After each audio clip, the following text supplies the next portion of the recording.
Take this wine and drink with me. Let's delay our misery. Say tonight. It's the time for fairy tales. Pain Games is now over.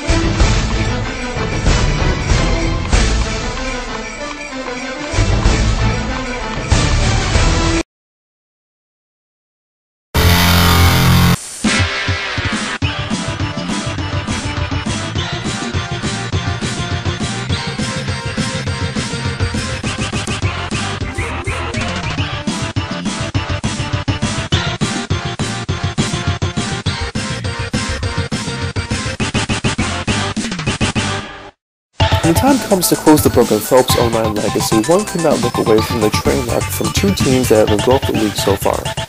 If you've not been following the verbal beatdowns that have been flung over the last week, then you are surely missing an epic battle of wits, character, and pizzazz. The two teams in question are the Circus City Circus Plans and the Georgia Chill Penguins. Now, when you hear these two teams in the same breath, it harkens to other great matchups in history, like Hulk Hogan versus the Ultimate Warrior, Freddy versus Jason, or the Corpus Christi Ice Rage versus the Boise Cerebral Mudbugs. So in other words, this is big.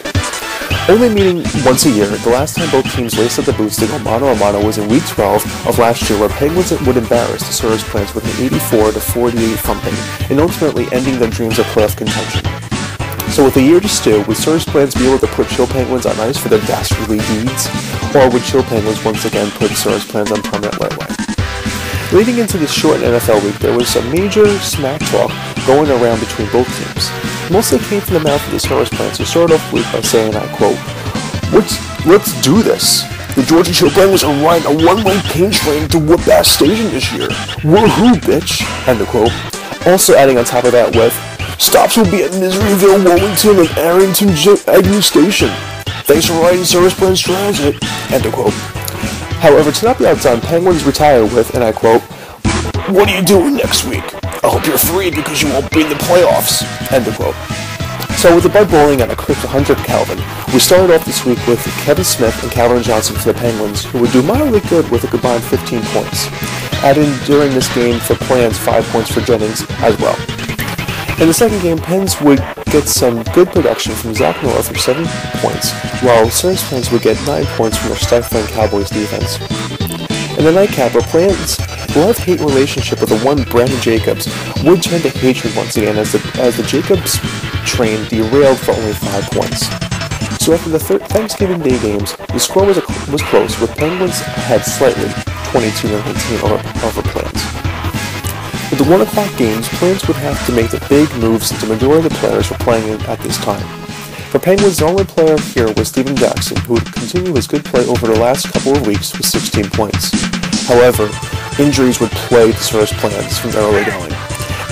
Matt Ryan would go down early with a toe injury and not make a return, ending the day with 0 points and Plans souls. McCoy would have 11 points, but injury would strike once again as Deshaun Jackson would bow out early in the second half with an apparent concussion, ending his day also for only 10 points. So after this heartbreaking turn of events, Plans would need a miracle to stay ahead, which they were after the 1 o'clock games 38-40. Penguins would get the needed firepower from the awful Bears-Vikings matchup and really put down the Plans. But the Vikings defense alone would have 14 points, and also adding Gould's 4 and Bolden's 5. And we have a total of 61 points for Penguins. As for Plans, their only player would be Shanko, who would get a respectable 11 points in the contest. So after the Sunday games, we have a 10-point lead for Penguins at 61-51. Now, in the last-ditch effort to rally troops, Plans would send in one final message out, and I quote, I hope you took out that Cirrus plan because Kostowski is going to dismantle the Breezemobile Monday night. End of quote. poor plans. He must be as crazy as Eddie Entire to believe such a bottle of nonsense. Breeze would handily outscore Gostowski 34-4, leading to the final score of Penguins 95 and Plans 55. With the loss, Surf's plans are done in their playoff run. As for Penguins, they clinch a playoff spot and look to finalize their seeding next week when they go up against the Fireman, who they previously beat in week 2 of this year. Plans will finish out the year playing division rival Ivory Tower Power and look to be the spoiler as Power looks to clinch a playoff berth as well.